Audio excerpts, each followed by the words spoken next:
What is going on YouTube? Joe here with Color Nation Media, bringing you yet another episode of Pokemon X and Y Battle Spot Live 6v6. In today's episode, number 3. Coming into today's episode, we are sitting at a record of 2-0, so we're trying to go for a perfect 3-0 in our first 3 itemless 6v6 battles on Battle Spot. I'm pretty excited about that. Today we're bringing a new team. After the last 2 episodes, we stuck with the same team, and they put in quite a bit of work. We had like a 5-0, I think, on one of them. I don't remember which one it was, but yeah, so we started off pretty well, and I'm pretty excited to bring this team as well. We'll go into that in a second, but before we do that, I would like to say a couple of things. First of all, if you haven't done so already, please click the thumbs up or thumbs down button right below this video. Show some support to the channel, the series, all of that good stuff, because your feedback and your comments and the ratings and all that stuff helps your voice be heard. And it does help the channel as well, so it helps everybody. It's a win-win. It's a win-win situation. I also want to thank you guys for all the support on the update video, because it seemed like you guys really enjoyed the layouts, and you were very, very supportive and all of that stuff. I know that happened a couple of days ago, but since I record a couple of days in advance, it takes me a few days to actually catch up to what's actually going on in the narrations. If that makes any sense whatsoever, I'm kind of just babbling a little bit here. But yeah, I just wanted to thank you guys for your support, because you guys have been absolutely amazing with the support you've been showing, just in your comments and all of that stuff. I don't know, I'm blown away by it every time. So I don't want to get too sappy, because we're coming up on 10K, and it's going to be sappy enough. So let's get into the video for today. We have a Sticky Web Galvantula, obviously, and we don't have any items, so we don't have to worry about talking about that. And we also have the lower bottom screen of 3DS visible for you guys, so you'll be able to see all of my movesets. We do have the Swords Dancing Bisharp with Sucker Punch and Knockoff and Iron Head. I mean, Knockoff probably isn't the best choice for itemless 6v6, but it's still a decent stab move, because 65 base power isn't the worst thing in the world. Then we have our Tentacruel, which is our Rapid Spinner. It can also lay Toxic Spikes. We have our Chandelure, which is going to be our special attacker. And obviously we don't have access to choice items or anything, but we'll have to make it work with Sticky Web. It's kind of like having a choice scarf in most cases. We have the Braviary, which also works very, very well under the Sticky Web. It hits like a truck with Brave Bird, and I think I have Thrash on it. Probably isn't the best thing to be locked into a move like that. But I don't think this Braviary likes me too much. I don't think it has any love for me, so return wouldn't do a whole lot. And we also have the Hippowdon, which is actually specially defensive, so it's kind of like a mixed wall. Can take hits pretty well from both sides. It's got Slack Off, it's got the Stealth Rocks, and I think I replaced Whirlwind, which is what I was carrying on it before. I replaced that with Rock Slide, because Talonflame is all over the place on Battle Spots, and in itemless Battle Spot, Acrobatics Talonflame is a huge threat. I haven't seen it a whole lot, but I am afraid of it, so we have Hippowdon for that, because we can take an Acrobatics and respond back with a one-hit KO, so we can recover that off afterwards, potentially with a Slack Off. So my opponent is bringing the Articuno, the Aegislash, Steelix, Ampharos, which is not going to be Mega. Now that's really interesting. That's really, really interesting to see how Ampharos is going to function without its Mega. I didn't think that I would see it at all. Did I mention the Greninja? I may have. Delphox. All Pokemon here that typically are very reliant on their items. So I'm interested to see how this team is going to play. Steelix obviously has the opportunity to set up rocks. And Braviary, Chandelure, Galvantula, my team doesn't really like that so much. I don't have a Defog user, but I do have Rapid Spin on my Tentacruel, so I'm going to try to keep Tentacruel around as long as that Steelix is here. That is my #1 priority. On my opponent's side, she looks like she has a little bit of a weakness to the rocks as well. Delphox and Articuno especially don't like them. We don't see any Sturdies outside of the Steelix, and I'm thinking that the Steelix is going to be the lead. I don't know. I think the Greninja is going to really lead off here. It's either the Steelix or the Greninja, so I'm starting out with my Galvantula, and I'm kind of hoping that it's the Greninja, because we can take a hit from that, because it doesn't have access to Life Orb, and we can respond back with a one-shot, hopefully, either Bug Buzz or Thunder. So, oh, it's going to be the Steelix. All right. All right, it's going to be the Steelix. That's not the best position for us to be in because at least we resist Gyro Ball, and EQ is a neutral hit, so we're just going to go straight for the Sticky Web. I don't think this thing can one-shot us, even though we're not packing the Focus Sash. Oh, Stone Edge. Oh, that's going to do a lot. It's going to do a lot. Oh, we survived with 32 HP. Okay. All right. Look at Galvantula tanking super effective Stone Edges from Steelixes. I like it. I like it. Then we have like 0 HP investment and 0 defense investment too. It's pretty funny. So we got our Sticky Web up, which is great because the Delphox and the Greninja especially are going to be very much so hampered by that. Steelix doesn't really care about it, Ampharos doesn't care about it, Aegislash and Articuno don't really care about Sticky Web, but neutralizing the Greninja and the Delphox are very important because they can put a huge dent in my team, so we should be able to outspeed and kill them off pretty easily now. So they're not really going to be an issue, especially if they're not packing any kind of priority. I don't think Delphox gets priority at all. So we just have to worry about the Water Shuriken and or the Shadow Sneak from the Greninja. Anyway, I'm just babbling. We're bringing in the Hippowdon here, predicting another Stone Edge or basically any physical attack. It's really not going to be able to do that much to Hippowdon at all. He's going to go for the Iron Tail. That does nothing even though it's stabbed, but we see the defense drop. And that is unfortunate because it just is. Now, we could slack off the damage here, but I'm not going to worry about that because I think we actually outspeed Steelix. Yeah, we do. So, we're able to get our rocks up. And like I mentioned earlier, if this Steelix were to switch out, its sturdy would be broken, which would be fantastic because it's like a built-in Focus Sash. And then the Articuno is 4 times weak to the rocks, so that's really not going to like it, even if it is the Defog user. And the Delphox doesn't like it either. So we're going to hit up this Steelix with an EQ. And that does a good amount of damage. I mean, Steelix is so bulky on the physical side, it's not even funny. It's not even funny how bulky it is. So that did a surprising amount of damage. And we took that hit pretty well too. So we can go for another EQ. I don't see any reason to not go for it. It's not going to kill, but it's going to come close. It's going to leave this Steelix with like 10%. That looks about right to me, so we're going to have to take another EQ here, and it's going to do a little bit more than I want it to, unfortunately, because of that defense drop that we got from the Iron Tail a few turns ago. Now we can slack off. I'm going to try to get back up as high as possible. So she's switching up her moves all over the place here. She's been going from Iron Tail to EQ. I think she went for Stone Edge too one time. So I don't really feel comfortable switching at this point. I'm going to slack off again and see if I can get her into some kind of pattern before I switch out. Because if I switch something in and she just goes for the wrong move, that could just be a one-shot because my team doesn't really like EQ too much. Actually, Steelix's coverage is really bad for my team. Hippowdon's really the only thing that can take all of the coverage moves because Tentacruel and Bisharp do not like ground type moves. Actually, Chandelure doesn't either, so I have half my team that's weak to ground. Only 1 immunity. So this is kind of a thing. Now, we do outspeed, so I guess there's no reason to switch. We're just going to EQ again. So 3 EQs is what it takes to take out this Steelix. I mean, I know we're uninvested, but still, Steelix, so bulky. I'm actually very surprised, now that I think about it, that we didn't see Stealth Rock go up on our side of the field. I mean, that's great that we don't have to rapid spin them away and waste a turn doing that when Tentacruel does come in. But I was still expecting the rocks. I don't know.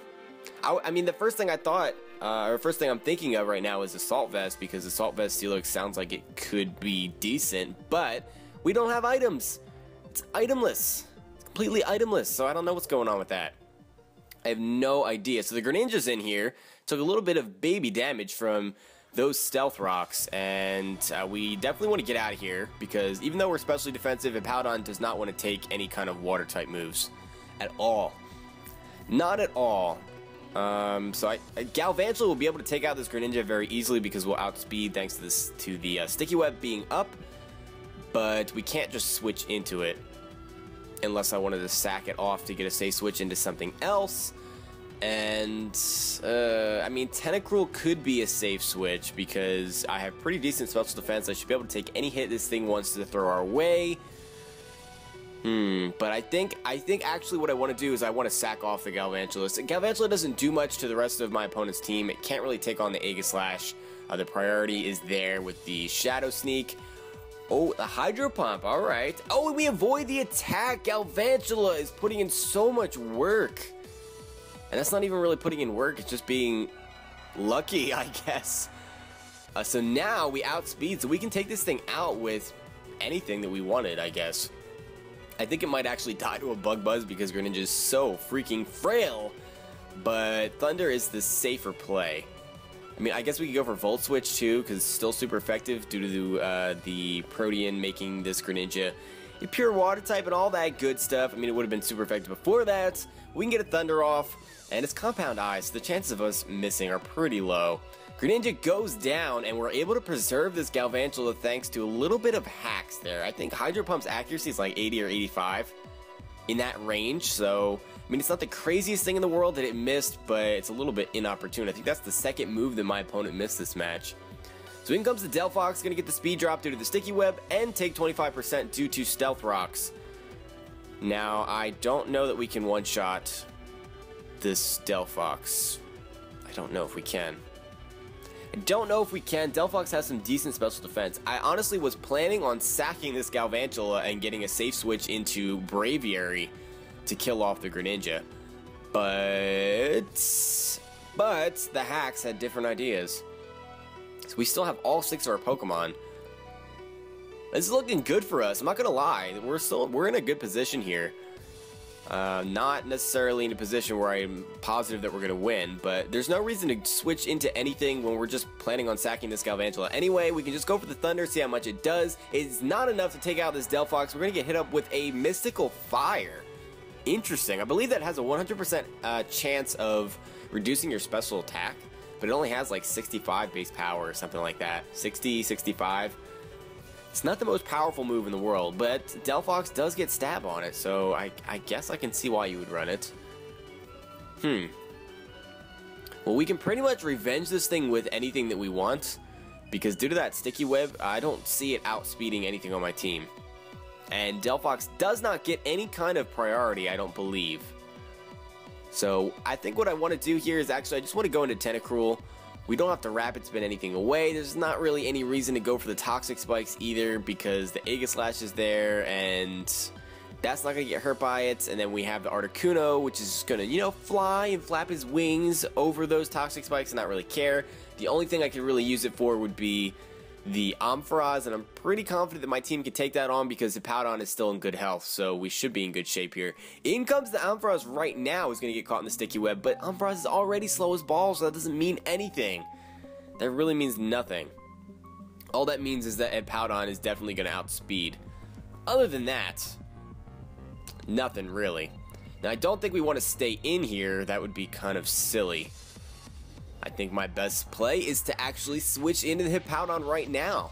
Now that I think about it, we don't have any other switch-ins into this Ampharos. I'm guessing that an electric type move is coming. I'm guessing.